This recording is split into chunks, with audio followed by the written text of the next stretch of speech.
आइए सुनते हैं मुंशी प्रेमचंद का उपन्यास निर्मला, कहानी वाली सोनम की आवाज में। जितनी मिठाइयां ली हो मुझे बता दीजिए, नहीं तो पीछे से बेईमानी करने लगेगा। एक ही ठग है। मोटे, कोई 2.5 सेर मिठाई थी और आधा सेर रबड़ी। बाबू साहब ने विस्फारित नेत्रों से पंडित जी को देखा, मानो कोई अचंभे की बात सुनी हो। 3 सेर तो कभी यहाँ महीने भर का टोटल भी ना होता था, और ये महाशय एक ही बार में कोई 4 रुपए का माल उड़ा गए। अगर एक आध दिन और रह गए तो नैया बैठ जाएगी। पेट है या शैतान की कब्र? 3 सेर, कुछ ठिकाना है? उद्विग्न दशा में दौड़े हुए गए और रंगीली से बोले, कुछ सुनती हो? ये महाशय कल 3 सेर मिठाई उड़ा गए। 3 सेर पक्की तौल। रंगीली बाई ने विस्मित होकर कहा, अजी नहीं, 3 सेर भला क्या खा जाएगा? आदमी है या बैल? 3 सेर तो अपने मुंह से कह रहा है, 4 सेर से कम न होगा पक्की तौल। पेट में सनीचर है क्या? आज और रह गया तो 6 सेर पर हाथ फेरेगा। तो आज रहे ही क्यों? खत का जवाब जो देना है देकर विदा करो। अगर रहे तो साफ कह देना कि हमारे यहाँ मिठाई मुफ्त नहीं आती। खिचड़ी बनाना हो बनावे, नहीं तो अपनी राह ले। जिन्हें ऐसे पेटुओं को खिलाने से मुक्ति मिलती हो वो खिलाएं। हमें ऐसी मुक्ति नहीं चाहिए। मगर पंडित विदा होने को तैयार बैठे थे, इसलिए बाबू साहब को कौशल से काम लेने की जरूरत न पड़ी। पूछा, क्या तैयारी कर दी महाराज? हाँ सरकार, अब चलूंगा। 9 बजे की गाड़ी मिलेगी ना? भला आज तो और रही है। ये कहते कहते बाबूजी को भय हुआ कि कहीं ये महाराज सचमुच न रह जाएं, इसलिए वाक्य को यूं ही पूरा किया, हाँ वहां भी लोग आपका इंतजार कर रहे होंगे। मोटे, 1-2 दिन की तो कोई बात न थी, और विचार भी यही था कि त्रिवेणी का स्नान करूंगा, पर बुरा ना मानिए तो कहूं, आप लोगों में ब्राह्मणों के प्रति लेश मात्र भी श्रद्धा नहीं है। हमारे जजमान हैं जो हमारा मुंह जोहते रहते हैं कि पंडित जी को आज्ञा दें तो उनका पालन करें। हम उनके द्वार पहुंच जाते हैं तो वो अपना धन्य भाग्य समझते हैं, और सारा घर छोटे से बड़े तक हमारी सेवा सत्कार में मग्न हो जाते हैं। जहां अपना आदर नहीं वहां एक पल भी ठहरना असहाय है। जहां ब्राह्मण का आदर नहीं वहां कल्याण नहीं हो सकता। भालचंद्र, महाराज हमसे तो ऐसा अपराध नहीं हुआ। मोटे, अपराध नहीं हुआ? और अपराध किसे कहते हैं? अभी आप ही ने घर में जाकर कहा ना कि ये महाशय 3 सेर मिठाई चट कर गए पक्की तौल। आपने अभी खाने वाले देखे कहाँ हैं? एक बार खिलाइए तो आंखें खुल जाएं। ऐसे ऐसे महान पुरुष पड़े हैं जो पसेरी भर मिठाई खा जाएं और डकार तक न ले। एक एक मिठाई खाने के लिए हमारी चिरौरी की जाती है, रुपए दिए जाते हैं। हम भिक्षुक ब्राह्मण नहीं हैं जो आपके द्वार पर पड़े रहें। आपका नाम सुनकर आए थे, ये ना जानते थे कि यहाँ मेरे भोजन के भी लाले पड़ेंगे। जाइए, भगवान आपका कल्याण करे। बाबू साहब ऐसा झेपे कि मुंह से बात ना निकली। जिंदगी भर में उन पर कभी ऐसी फटकार न पड़ी थी। बहुत बातें बनाई, आपकी चर्चा न थी, एक दूसरे महाशय की बात थी। लेकिन पंडित जी का क्रोध शांत न हुआ। वो सब कुछ सह सकते थे, पर अपने पेट की निंदा न सह सकते थे। औरतों को रूप की निंदा जितनी अप्रिय लगती है, उससे कहीं अधिक अप्रिय पुरुषों को अपने पेट की निंदा लगती है। बाबू साहब मनाते तो थे, पर धड़का भी समाया हुआ था कि कहीं ये टिक ना जाए। उनकी कृपणता का पर्दा खुल गया था, अब इसमें संदेह न था। उस पर्दे को ढाकना जरूरी था। अपनी कृपणता को छिपाने के लिए उन्होंने कोई बात उठा न रखी, पर होने वाली बात होकर रही। पछता रहे थे कि कहां से घर में इतनी बात कहने गया, वो भी इतने ऊंचे स्वर में। ये दुष्ट भी ना कान लगाए सुनता रहा, किंतु अब पछताने से क्या होता था। ना जाने किस मनहूस की सूरत देखी थी कि ये विपत्ति गले पड़ी। अगर इस वक्त यहाँ से रुष्ट होकर चला गया तो वहां जाकर बदनाम करेगा और मेरा सारा कौशल खुल जाएगा। अब तो इसका मुंह बंद कर देना ही पड़ेगा। ये सोच विचार करते हुए वो घर में जाकर रंगीली बाई से बोले, इस दुष्ट ने हमारी बातें सुन ली हैं, रूठ कर चला जा रहा है। रंगीली, जब तुम जानते थे कि द्वार पर खड़ा है तो धीरे से क्यों ना बोले? भालचंद्र, विपत्ति आती है तो अकेले नहीं आती। ये क्या जानता था कि वो द्वार पर कान लगाए खड़ा है। रंगीली, ना जाने किसका मुंह देखा था। भालचंद्र, वही दुष्ट सामने लेटा हुआ था, जानता तो उधर ताकता ही नहीं। अब तो इसे कुछ दे दिलाकर राजी करना पड़ेगा। रंगीले, जाने भी दो, जब तुम्हें वहां विवाह ही नहीं करना है तो क्या परवाह है। जो चाहे समझे, जो चाहे कहे, यो जान न बचेगी। आओ 10 रुपए विदाई के बहाने दे दूं, ईश्वर भी इस मनहूस की सूरत ना दिखाए। रंगीले ने बहुत अछताते पछताते 10 रुपए निकाले और बाबू साहब ने उन्हें ले जाकर पंडित जी के चरणों पर रख दिया। पंडित जी ने दिल में कहा, धत्ते की मक्खी चूस की, ऐसा रगड़ा कि याद करोगे। तुम समझते होगे कि 10 रुपए देकर इसे उल्लू बना लूंगा। इस फेर में न रहना, यहाँ तुम्हारी नस नस पहचानते हैं। रुपए जेब में रख लिए और आशीर्वाद देकर अपनी राह ली। बाबू साहब बड़ी देर तक खड़े सोच रहे थे। मालूम नहीं अब भी मुझे कृपण ही समझ रहा है या पर्दा ढक गया, कहीं ये रुपए भी तो पानी में नहीं गिर पड़े। कल्याणी के सामने अब एक विषम समस्या आ खड़ी हुई। पति के देहांत के बाद उसे अपनी दुरावस्था का ये पहला और बहुत ही कड़वा अनुभव हुआ। दरिद्र विधवा के लिए इससे बड़ी और क्या विपत्ति हो सकती है कि जवान बेटी सिर पर सवार हो। लड़के नंगे पांव पढ़ने जा सकते हैं, चौका बर्तन भी अपने हाथ से किया जा सकता है, रूखा सूखा खाकर निर्वाह किया जा सकता है, झोपड़े में दिन काटे जा सकते हैं, लेकिन युवती कन्या घर में नहीं बैठाई जा सकती। कल्याणी को भालचंद्र पर ऐसा क्रोध आता था कि स्वयं जाकर उसके मुख में कालिक लगाऊं, सिर के बाल नोच लूं, कहूं कि तू अपनी बात से फिर गया, तू अपने बाप का बेटा नहीं। पंडित मोटे राम ने उनकी कपट लीला का नग्न वृत्तांत सुना दिया था। वो इसी क्रोध में भरी बैठी थी कि कृष्णा खेलती हुई आई और बोली, कै दिन में बारात आएगी अम्मा? पंडित जी तो आ गए। कल्याणी, बारात का सपना देख रही है क्या? कृष्णा, वही चंदर तो कह रहा है कि 2-3 दिन में बारात आएगी। क्या ना आएगी अम्मा? कल्याणी, एक बार तो कह दिया, सिर क्यों खाती है? कृष्णा, सबके घर तो बारात आ रही है, हमारे यहाँ क्यों नहीं आती? कल्याणी, तेरे यहाँ जो बारात लाने वाला था उसके घर में आग लग गई। कृष्णा, सच अम्मा? तब तो सारा घर जल गया होगा। कहाँ रहते होंगे? बहन कहाँ जाकर रहेगी? कल्याणी, अरे पगली, तू तो बात ही नहीं समझती। आग नहीं लगी, वो हमारे यहाँ ब्याह न करेगा। कृष्णा, ये क्यों अम्मा? पहले तो वही ठीक हो गया था ना। कल्याणी, बहुत से रुपए मांगता है, मेरे पास उसे रुपए देने के लिए नहीं है। कृष्णा, क्या बड़े लालची हैं अम्मा? कल्याणी, लालची नहीं तो और क्या है, पूरा कसाई निर्दयी दगाबाज। तब तो अम्मा बहुत अच्छा हुआ कि उसके घर बहन का ब्याह नहीं हुआ। बहन उसके साथ कैसे रहती? ये तो खुश होने की बात है अम्मा, तुम रंज क्यों करती हो? कल्याणी ने पुत्री को स्नेहमयी दृष्टि से देखा। इसका कथन कितना सत्य है, भोले शब्दों में समस्या का कितना मार्मिक निरूपण है। सचमुच ये तो प्रसन्न होने की बात है कि ऐसे कुपात्रों से संबंध नहीं हुआ। रंज की कोई बात नहीं। ऐसे कुमानसों के बीच में बेचारी निर्मला की क्या गति होती, अपने नसीबों को रोती। जरा सा घी दाल में अधिक पड़ जाता तो सारे घर में शोर मच जाता, जरा खाना ज्यादा पक जाता तो सास दुनिया सिर पर उठा लेती। लड़का भी ऐसा लोभी है, बड़ी अच्छी बात हुई, नहीं बेचारी को उम्र भर रोना पड़ता।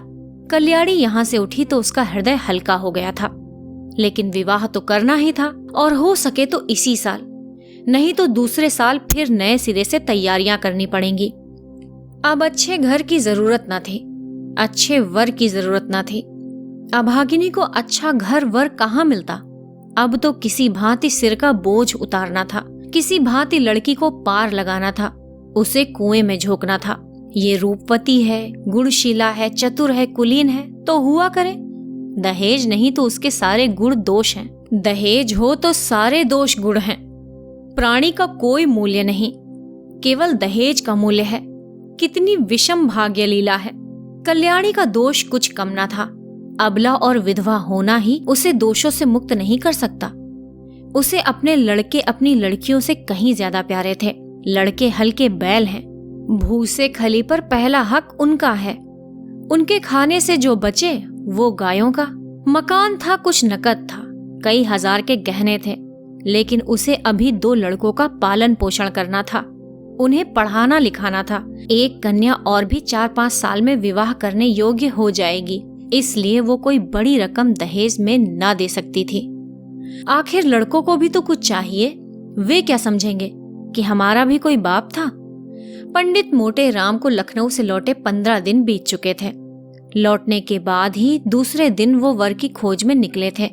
उन्होंने प्रण किया था कि मैं लखनऊ वालों को दिखा दूंगा कि संसार में तुम ही अकेले नहीं हो, तुम्हारे ऐसे और भी कितने पड़े हैं। कल्याणी रोज दिन गिना करती थी। आज उसने उन्हें पत्र लिखने का निश्चय किया और कलम दवात लेकर बैठी ही थी कि पंडित मोटे राम ने पदार्पण किया। कल्याणी, आइए पंडित जी, मैं तो आपको ही खत लिखने जा रही थी। कब लौटे? मोटे राम, लौटा तो प्रातःकाल ही था, पर इसी समय एक सेठ के यहाँ से निमंत्रण आ गया। कई दिन से तरमाल न मिले थे। मैंने कहा कि लगे हाथ ये भी काम निपटाता चलूं। अभी उधर से ही लौटा आ रहा हूँ। कोई 500 ब्राह्मणों की पंगत थी। कल्याणी, कुछ कार्य भी सिद्ध हुआ या रास्ता ही नापना पड़ा? मोटे राम, कार्य क्यों न सिद्ध होगा भला, ये भी कोई बात है? 5 जगह बातचीत कर आया हूँ, 5 की नकल लाया हूँ। उनमें से आप चाहे जिसे पसंद करें। ये देखिए, इस लड़के का बाप डाक के सींगे में 100 रुपए महीने का नौकर है। लड़का भी कॉलेज में पढ़ रहा है, मगर नौकरी का भरोसा है। घर में कोई जायदाद नहीं। लड़का होनहार मालूम होता है, खानदान भी अच्छा है। 2000 में बात तय हो जाएगी। मांगते तो ये 3000 हैं। कल्याणी, लड़के के कोई भाई हैं? मोटे, नहीं, मगर 3 बहनें हैं और तीनों कुंवारी, माता जीवित हैं। अच्छा, आप दूसरी नकल दीजिए। ये लड़का रेल के सीगे में 50 रुपए महीना पाता है। माँ बाप नहीं है। बहुत ही रूपवान, सुशील और शरीर से खूब हृष्ट पुष्ट कसरती जवान है, मगर खानदान अच्छा नहीं है। कोई कहता है माँ नाइन थी, कोई कहता है ठकुराइन थी। बाप किसी रियासत में मुख्तार थे। घर पर थोड़ी सी जमींदारी है, मगर उस पर कई हजार का कर्ज है। वहां कुछ लेना देना ना पड़ेगा। उम्र कोई 20 साल होगी। कल्याणी, खानदान में दाग ना होता तो मंजूर कर लेती, देखकर तो मक्खी नहीं निगली जाती। मोटे, तीसरी नकल देखिए। ये एक जमींदार का लड़का है। कोई 1000 सालाना नफा है, कुछ खेती बाड़ी भी होती है। लड़का पढ़ा लिखा थोड़ा ही है, कचहरी अदालत के काम से चतुर है, दुहाजू है। पहली स्त्री को मरे हुए 2 साल हुए, उससे कोई संतान नहीं, लेकिन रहना सहना मोटा है। पीसना कूटना घर में ही होता है। कल्याणी, कुछ दहेज मांगते हैं? मोटे, इसकी ना पूछिए, 4000 सुनाते हैं। अच्छा, ये चौथी नकल दीजिए। लड़का वकील है, उम्र कोई 35 साल होगी, 300-400 की आमदनी है। पहली स्त्री मर चुकी है, उससे 3 लड़के भी हैं। अपना घर बनवाया है, कुछ जायदाद भी खरीदी है। यहाँ भी लेन देन का झगड़ा नहीं है। कल्याणी, खानदान कैसा है? मोटे, बहुत ही उत्तम, पुराने रईस हैं। अच्छा, ये 5वीं नकल लीजिए। बाप का छापा खाना है। लड़का पढ़ा तो BA तक है, पर उस छापे खाने में काम करता है। उम्र 18 साल की होगी। घर में प्रेस के सिवाय कोई जायदाद नहीं है, मगर किसी का कर्ज सिर पर नहीं। खानदान न बहुत अच्छा है न बहुत बुरा। लड़का बहुत सुंदर और सच्चरित है, मगर 1000 से कम में मामला तय न होगा। मांगते तो वो 3000 हैं। आप बताइए, कौन सा वर पसंद करती हैं? कल्याणी, आपको सबों में कौन सा पसंद है? मोटे, मुझे तो 2 वर पसंद हैं। एक वो जो रेलवे में है और दूसरा जो छापे खाने में काम करता है। मगर पहले के खानदान में तो आप दोष बताते हैं। हाँ, ये दोष तो है। छापे खाने वाले को ही रहने दीजिए। कल्याणी, यहाँ 1000 देने को कहाँ से आएगा? 1000 तो आपका अनुमान है, शायद वो और मुंह फैलाए। आप तो इस घर की दशा देख ही रहे हैं। भोजन मिलता जाए यही गनीमत है। रुपये कहाँ से आएंगे? जमींदार साहब 4000 सुनाते हैं। डाक बाबू भी 2000 का सवाल करते हैं। इनको जाने दीजिए। बस वकील साहब भी बच सकते हैं। 35 साल की उम्र भी कोई ज्यादा नहीं। इन्हीं को क्यों ना रखिए। मोटे राम, आप खूब सोच विचार लें। मैं यूं आपकी मर्जी का ताबेदार हूं, जहां कहिएगा वहां जाकर टीका कराऊंगा। मगर 1000 का मुंह न देखिए। छापे खाने वाला लड़का रत्न है, उसके साथ कन्या का जीवन सफल हो जाएगा। जैसी ये रूप और गुण की पूरी है, वैसा ही लड़का भी सुंदर और सुशील है। कल्याणी: पसंद तो मुझे भी यही है महाराज, पर रुपए किसके घर से आए? कौन देने वाला है? है कोई दानी? खाने वाले खा पीकर चंपत हुए, अब किसी की भी सूरत नहीं दिखाई देती, बल्कि और मुझसे बुरा मानते हैं कि हमने निकाल दिया। जो बात अपने बस के बाहर है, उसके लिए हाथ ही क्यों फैलाऊं? संतान किसको प्यारी नहीं होती? कौन उसे सुखी नहीं देखना चाहता? पर जब अपना काबू भी हो, आप ईश्वर का नाम लेकर वकील साहब को टीका कराइए। आयु कुछ अधिक है, लेकिन मरना जीना विधि के हाथ है। 35 साल का आदमी बुढ़ा नहीं कहलाता। अगर लड़की के भाग्य में सुख भोगना बदा है, तो जहां जाएगी सुखी रहेगी। दुख भोगना है तो जहां जाएगी दुखी रहेगी। हमारी निर्मला को बच्चों से प्रेम है, उनके बच्चों को अपना समझेगी। आप शुभ मुहूर्त देखकर टीका कराइए। निर्मला का विवाह हो गया, ससुराल आ गई। वकील साहब का नाम था मुंशी तोताराम। सांवले रंग के मोटे ताजे आदमी थे। उम्र तो अभी 40 से अधिक न थी, पर वकालत के कठिन परिश्रम ने सिर के बाल पका दिए थे। व्यायाम करने का उन्हें अवकाश न मिलता था। यहां तक कि कभी घूमने भी न जाते थे, इसलिए तोंद निकल आई थी। देह के स्थूल होते हुए भी आए दिन कोई न कोई शिकायत रहती थी। मंदाग्नि और बवासीर से तो उनका चिरस्थायी संबंध था। अतएव बहुत फूक फूक कर कदम रखते थे। उनके 3 लड़के थे। बड़ा मनसाराम 16 वर्ष का था, मंझला जियाराम 12 और सियाराम 7 वर्ष का था। तीनों अंग्रेजी पढ़ते थे।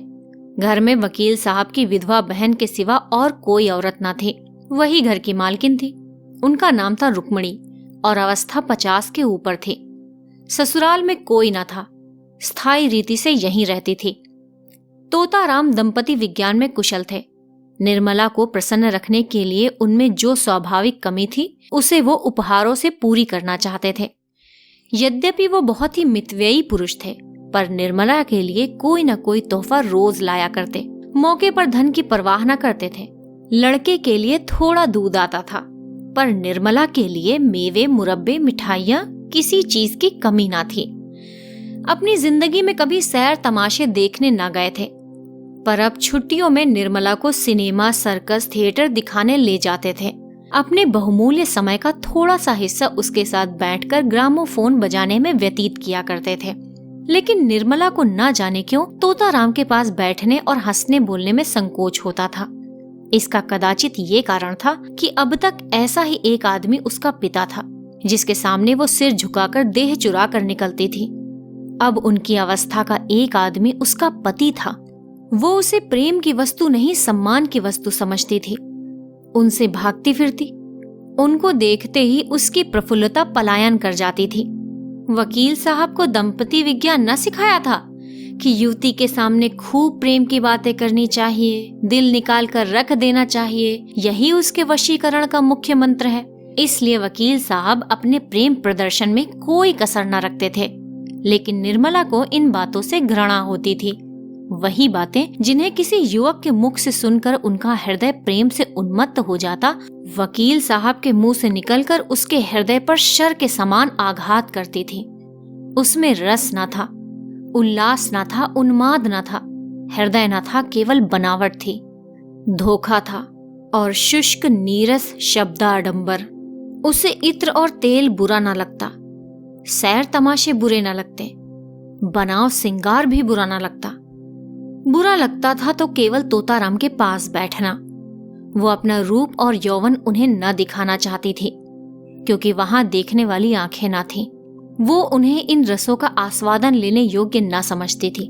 कली प्रभात समीर ही के स्पर्श से खिलती है, दोनों में समान सारस्य है। निर्मला के लिए वो प्रभात समीर कहाँ था। पहला महीना गुजरते ही तोताराम ने निर्मला को अपना खजांची बना लिया।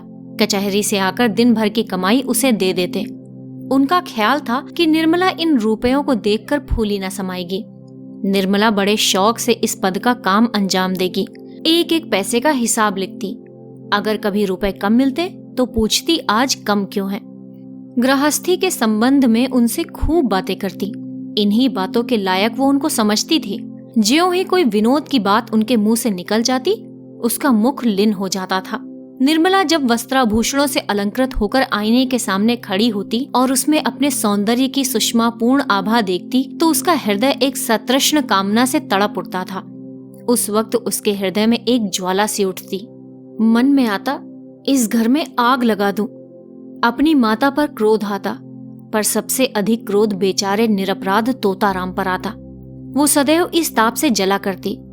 बांका सवार लद्दू टट्टू पर सवार होना कब पसंद करेगा, चाहे उसे पैदल ही क्यों न चलना पड़े। निर्मला की दशा भी उसी बांके सवार की सी थी। वो उस पर सवार होकर उड़ना चाहती थी, उस उल्लासमयी विद्युत गति का आनंद उठाना चाहती थी। टट्टू के हिनहिनाने और कनौतियां खड़ी करने से क्या आशा होती। संभव था कि बच्चों के साथ हंसने खेलने से वो अपनी दशा को थोड़ी देर के लिए भूल जाती, कुछ मन हरा हो जाता। लेकिन रुक्मिणी देवी लड़कों को उसके पास फटकने तक न देती, मानो वो कोई पिशाचिनी है जो उन्हें निगल जाएगी। रुक्मिणी देवी का स्वभाव सारे संसार से निराला था। ये पता लगाना कठिन था कि वो किस बात से खुश होती थी और किस बात से नाराज। एक बार जिस बात से खुश हो जाती थी, दूसरी बार उसी बात से जल जाती थी। अगर निर्मला अपने कमरे में बैठी रहती तो कहती कि ना जाने कहाँ की मनहूसिन है। अगर वो कोठे पर चढ़ जाती या महरियों से बातें करती तो छाती पीटने लगती। न लाज है न शर्म, निगोड़ी ने हया भून खाई है। अब क्या कुछ दिनों में बाजार में नाचेगी। जब से वकील साहब ने निर्मला के हाथ में रुपए पैसे देने शुरू किए, रुक्मिणी उसकी आलोचना करने पर आरूढ़ हो गई। उन्हें मालूम होता था कि अब प्रलय होने में बहुत थोड़ी कसर रह गई है। लड़कों को बार बार पैसों की जरूरत पड़ती। जब तक खुद स्वामिनी थी, उन्हें बहला दिया करती थी। अब सीधे निर्मला के पास भेज देती। निर्मला को लड़कों का चटोरपन अच्छा ना लगता था। कभी कभी पैसे देने से इनकार कर देती। रुक्मिणी को अपने वाग बाढ़ सर करने का अवसर मिल जाता। अब तो मालकिन हुई हैं, लड़के काहे को जिएंगे। बिना माँ के बच्चे को कौन पूछे। रुपयों की मिठाइयां खा जाते थे, अब धेले धेले को तरसते हैं।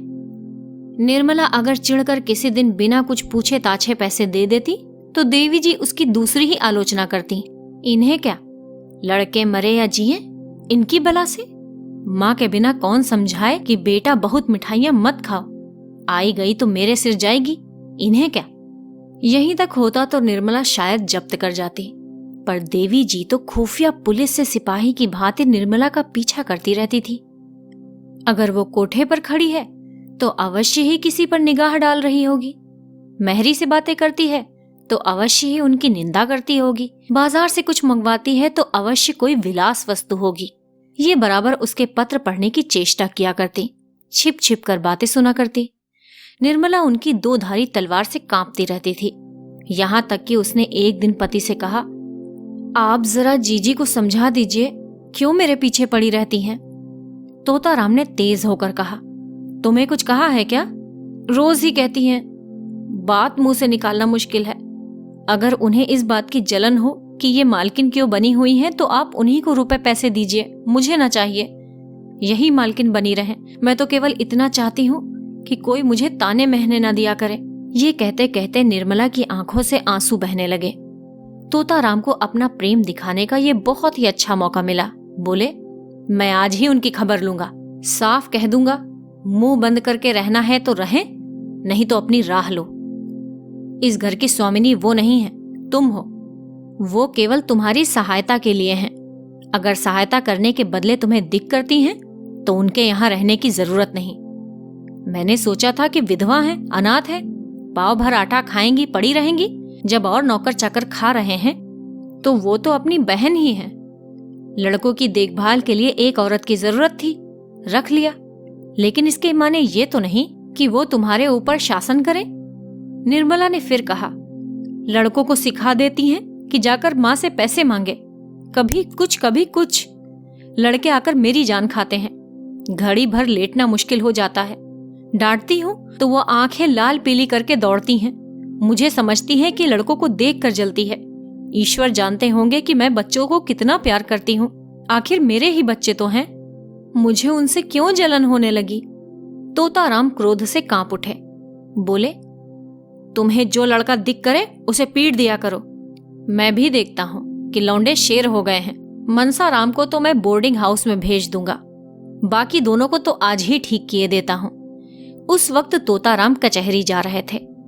डांट डपट करने का मौका ना था, लेकिन कचहरी से लौटते ही उन्होंने घर में रुक्मणी से कहा, क्यों बहन, तुम्हें इस घर में रहना है या नहीं? अगर रहना है शांत होकर रहो, ये क्या है कि दूसरों का रहना मुश्किल कर दो। रुक्मणी समझ गई कि बहू ने अपना वार किया, पर वो दबने वाली औरत ना थी। एक तो उम्र में बड़ी, तिस पर इस घर की सेवा में जिंदगी काट दी थी। किसकी मजाल थी कि उन्हें बेदखल कर दे। उन्हें भाई की इस क्षुद्रता पर आश्चर्य हुआ। बोली, तो क्या लौंडी बनाकर रखेंगे? लौंडी बनकर रहना है तो इस घर की लौंडी न बनूंगी। अगर तुम्हारी ये इच्छा हो कि घर में कोई आग लगा दे और मैं खड़ी देखा करूं, किसी को बेराह चलते देखूं तो चुप्पी साध लूं, जो जिसके मन में आए करे, मैं मिट्टी की देवी बनी रहूं, तो ये मुझसे ना होगा। ये हुआ क्या जो तुम इतने आपे से बाहर हो गए हो? निकल गई सारी बुद्धिमानी। कल की लौंडिया चोटी पकड़कर नचाने लगी। कुछ पूछना ना ताछना, बस उसने तार खींचा और तुम काठ के सिपाही की तरह तलवार निकालकर खड़े हो गए। तोता, सुनता हूं कि तुम हमेशा खुचर निकालती रहती हो, बात बात पर ताने देती हो।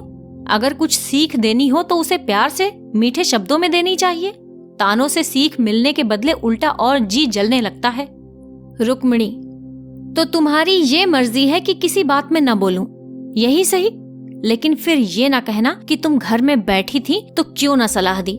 जब मेरी बातें जहर लगती हैं तो मुझे क्या कुत्ते ने काटा है जो बोलूं? मिसाल है नाटो खेती बहुरियों घर। मैं भी देखूं बहुरिया कैसे घर चलाती है। इतने में सियाराम और जियाराम स्कूल से आ गए। आते ही दोनों बुआ जी के पास जाकर खाने को मांगने लगे। रुक्मणी ने कहा, जाकर अपनी नई अम्मा से क्यों नहीं मांगते? मुझे बोलने का हुक्म नहीं है। तोता, अगर तुम लोगों ने उस घर में कदम रखा तो टांग तोड़ दूंगा। बदमाशी पर कमर बांधी है।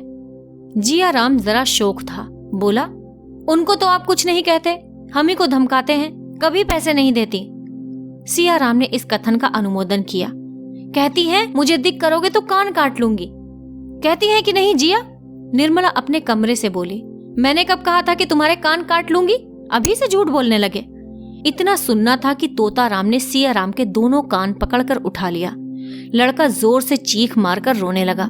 रुक्मणी ने दौड़कर बच्चे को मुंशी जी के हाथ से छुड़ा लिया और बोली, बस रहने भी दो, क्या बच्चे को मार डालोगे? हाय हाय, कान लाल हो गया। सच कहा है, नई बीवी पाकर आदमी अंधा हो जाता है। अभी से यह हाल है तो इस घर के भगवान ही मालिक हैं।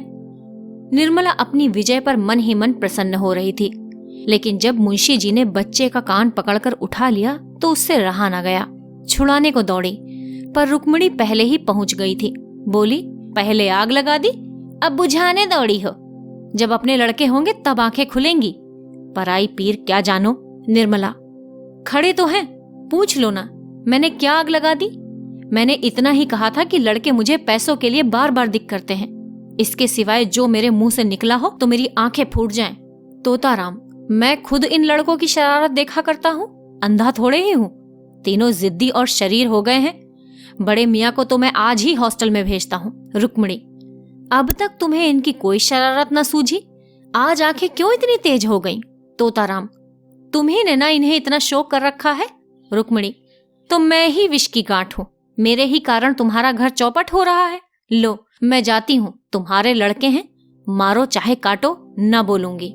ये कहकर वो वहां से चली गई। निर्मला बच्चे को रोते देखकर विह्वल हो उठी। उसने उसे छाती से लगा लिया और गोद में लिए हुए अपने कमरे में लाकर उसे चुमकारने लगी, लेकिन बालक और भी सिसक सिसक कर रोने लगा। उसका अबोध हृदय इस प्यार में वो मात्र स्नेह न पाता था जिससे दैव ने उसे वंचित कर दिया था। ये वात्सल्य न था, केवल दया थी। ये वो वस्तु थी जिस पर उसका कोई अधिकार न था, जो केवल भिक्षा रूप में ही उसे दी जा रही थी। पिता ने पहले भी 2-1 बार मारा था जब उसकी माँ जीवित थी, लेकिन तब उसकी माँ उसे छाती से लगाकर रोती न थी। वो अप्रसन्न होकर उससे बोलना छोड़ देती, यहाँ तक कि वो स्वयं थोड़ी ही देर के बाद कुछ भूलकर फिर माता के पास दौड़ा जाता था। शरारत के लिए सजा पाना तो उसकी समझ में आता था, लेकिन मार खाने पर चुमकारा जाना उसकी समझ में ना आता था। मात्र प्रेम में कठोरता होती थी, लेकिन मृदुलता से मिली हुई। इस प्रेम में करुणा थी, पर वो कठोरता ना थी, जो आत्मीयता का गुप्त संदेश है। स्वस्थ अंग की परवाह कौन करता है, लेकिन वही अंग जब किसी वेदना से टपकने लगता है तो उसे ठेस और धक्के से बचाने का यत्न किया जाता है। निर्मला का करुण रोदन बालक को उसके अनाथ होने की सूचना दे रहा था। वो बड़ी देर तक निर्मला की गोद में बैठा रोता रहा और रोते रोते सो गया। निर्मला ने उसे चारपाई पर सुलाना चाहा तो बालक ने सुषुप्ता अवस्था में अपनी दोनों कोमल बाहें उसकी गर्दन में डाल दी और ऐसा चिपट गया मानो नीचे कोई गढ़ा हो। शंका और भय से उसका मुख विकृत हो गया। निर्मला ने फिर बालक को गोद में उठा लिया। चारपाई पर न सुला सकी। इस समय बालक को गोद में लिए हुए उसे वो तुष्टि हो रही थी जो अब तक कभी न हुई थी।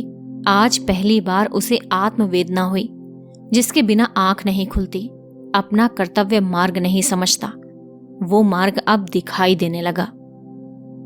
इस उपन्यास का अगला भाग आपको अगले एपिसोड में मिलेगा। शानदार पुस्तकों को सुनने के लिए और अपनी लाइफ में वैल्यू ऐड करने के लिए इस चैनल को जरूर सब्सक्राइब कीजिए। मिलते हैं अगले एपिसोड में सुंदर वाचन के साथ। तब तक लाइक कीजिए, कमेंट कीजिए, अपने दोस्तों के साथ शेयर कीजिए और इस चैनल को सब्सक्राइब करके बेल आइकन जरूर प्रेस कर दीजिए। धन्यवाद।